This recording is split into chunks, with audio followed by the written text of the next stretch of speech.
Welcome to the very first episode of Season 2 of Unsung Heroes, and for those of you who may be worried that, as many series could, it might go downhill over time and begin scraping the barrel just to have cars to talk about, don't worry. That is certainly not happening here, because episode 101, or the first episode of Season 2, as I said, is one of the most exciting, one of the most fascinating, and I would say one of the most impressive vehicles that we've talked about so far. It's a Japanese car, but in order to appreciate why this car is so impressive, you need to jump back in time just a little bit, to 1991. Now, in 1991, a Japanese man by the name of Hiroshi Shimizu, who is a recurring character in this story, created an electric aerodynamic coupe called the Iza, and this vehicle was very notable because it set a couple of records for electric cars at the time. It had a proven top speed of 176 kilometers per hour, which is 109 miles per hour, and you could argue more impressively, actually had a battery range of 270 kilometers, which is 168 miles, at a constant speed of 62 miles an hour. Again, this is 1991 we're talking about, so around a decade before stuff like the Prius and the Honda Insight became far better known and far more mainstream. Then, fast forward to 2001, a decade later, he then oversaw a second vehicle called the KAZ, the KAZ, if you will, and that stood for the KO Advanced Zero Emissions Vehicle. They didn't include the V in there as well, but the KAZ. And this was a monster of a car, 22 feet long, very heavy, again fully electric, 8 wheels, and although it was very aerodynamic, it wasn't exactly the prettiest thing around, but at the end of the day, the most important thing was performance. The tech underneath, it wasn't trying to win, an art show or something, it was pure futuristic technology. And once again, its performance and its tech was impressive. Then fast forward to the car that we are featuring in this episode, the Alicia, which stands for the Electric Lithium Ion Car. A combination of the words rather than an acronym. This car was built and shown in 2004. It was driven by some very notable people, including the Prime Minister of Japan at the time, the Governor of Tokyo, and even the Crown Prince. But the crazy thing is, not only did this same guy, a Professor Hiroshi Shimizu, oversee the car's development, but this wasn't built by Tesla, it wasn't built by Rimac, or even any Japanese brand like Toyota, Honda, Mitsubishi, whatever the case may be. Instead, this car was developed by a university, the Keio University in Tokyo. Now that alone is an impressive start. To have a car that looks like this, a production-ready, albeit crazy-looking machine, which certainly looks to be very professionally made, well, immediately now you've got my attention. Even without the backstory, which many people are probably not aware of when it comes to this car anyway, it's already looking good. That a university could build a car that looks this complete and ready to go, even as a concept car, is pretty cool. However, we're not even scratching the surface yet, because this car is not just crazy to look at, it's crazy for a reason. It has 8 wheels, but more importantly is 8-wheel drive, and all 4 of those front wheels are used for steering. Then, couple that with the fact that every single wheel has its own independent, synced up, permanent neodymium magnet type electric motors, putting out 80 horsepower each. And what you've essentially got here is an 8-wheel drive, 2.4 ton or 5,300 pound, fully electric, 640 horsepower limo. In other words, something with the power of a Lamborghini Murcielago of the time, but in something this massive, with 4 doors and 4 seats. Plus, on a nice little nod to the future, if you will, it has the same style of doors that the Tesla Model X has today. Normal opening front doors and gull wing on the rear. Now things are starting to get spicy.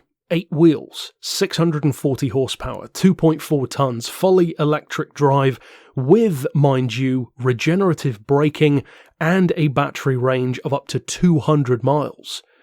All again coming from a university. This is a pretty damn impressive car, but they didn't stop there. This is not a concept. This is in effect, production ready or very close to it, fully working, record-holding prototype. And I am not talking just battery range, I'm talking performance, because they built two different versions of the car. One was for acceleration and one was for power. Now, the acceleration version had a severely neutered top speed, which is not uncommon for an electric car. It could do about 120 miles an hour, but it could also, and again, 2.4-ton car here, out-accelerate the fastest Porsche 911 Turbo of the time, 0 to 60 under 4 seconds. That's remarkable, but if you think that's impressive, it's got nothing on the top speed, because the top speed is amazing even by today's standards, and we're now, of course, 15 years removed from when this car set its record, because the top speed version, which they took to the Nardo circuit in Italy to prove what it could do, achieved a top speed of 230 miles an hour. And with that setup, the battery range can still last up to 120 miles. Not at 230 miles an hour, of course, but under normal driving conditions, even that spec can still achieve 120 miles on those batteries. Now, in some ways, the car does show its age a little bit, and I'm not talking about design. Mostly stuff like the charging time. It does take 10 hours to fully charge at 100 volts, but still, this is 2004 technology we're talking about, so imagine what this, or an interpretation of it which takes this technology even further, could do now in 2020. I mean, if this team, with the clearly gifted professor behind the wheel, the creative wheel, if you will, if they could do this back then, imagine what they could do today. Now, the total cost of the car was quite a lot. $320,000 or even more, some would quote. Which for a university, of course, is a lot for a project, but when you actually think about that, that's not bad at all for a car that is faster than a B-Engineering Adonis for top speed, has a better acceleration than the vast majority of supercars at the time, still has 4 doors, 4 seats, 8-wheel drive, which is completely unheard of in a production scale, and a range from the battery, which nobody at the time could come close to, again on a production scale at least. And even today, battery ranges of around 200 miles is still impressive. Even recently on the channel, if you compare that from, again, a 2.4-ton car to something like the Zero or Energica motorcycles that I rode, they are fully electric and they do 100, 160 miles, 200 with a larger battery pack. This car did that in 2004, but it's carrying so much more weight and technology and is not necessarily as aerodynamically efficient in terms of the hole that it punches. But on the subject of aerodynamic efficiency, the reason why I was a little bit cautious in saying what I just said about how the bikes could theoretically be better, well, the reason why I was a little bit apprehensive in saying that is because, yes, a bike is smaller, certainly a lot newer in terms of its design, but this vehicle was still designed in a wind tunnel, and that is why the design is so unique and also very aerodynamic. There are still vehicles to this day that have similar kinds of shape to this.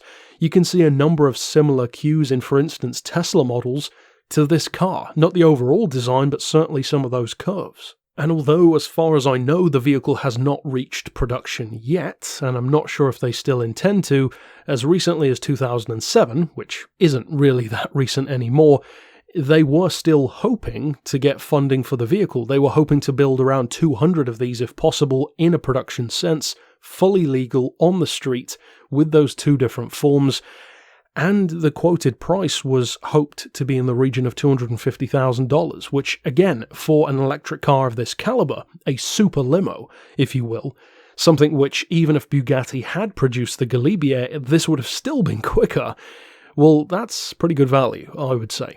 Certainly a car which could terrify any supercar, but at the same time, far more practical, far more unique, and with 8-wheel drive, all that traction, it would have doubtless been a very unique experience to drive as well. Ultimately, the reason why this car is an unsung hero, I believe, is twofold.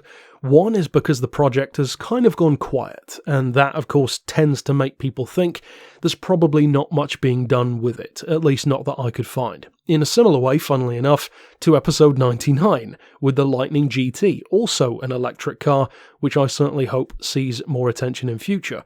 This one is far more wacky, that's for sure. The Lightning takes the more production, consumer-friendly approach, whereas this car challenges people. It challenges them to accept something that might not be the prettiest thing around, but is absolutely function over form. Crazy, almost like a real-life Hot Wheels toy or something that a kid would draw on a fridge picture. And yet, look how good it is. And speaking of those looks, I believe that that's the second reason why it's something of an unsung hero. Many people have seen this car in Google searches. It tends to pop up if you look at other stuff like fastest electric cars and stuff like that. And yet the visuals can be off-putting for some people. And even I will say, as impressed as I am by the car, and I certainly am, it doesn't look as fast as it is. I've got to be honest and say that. This does not look like a 230 mile an hour all-conquering car that it is, certainly in the electric car world and most definitely of its time. I would love to see what the team behind it could do today with the better technology that we have now, but for now it would seem that the project might have gone quiet. Overall though, that's it for this installment. Of course, if you do like this car, be sure to, just like with the first 100 episodes, jump over to the Discord server down below. It's completely free, obviously. And then, of course, you can vote on all of your favourite vehicle episodes in Unsung Heroes for when we do the next Top 10 countdown again. But that's it overall for this installment. Of course, I'll see you guys next time, and for now, as always, thanks for watching.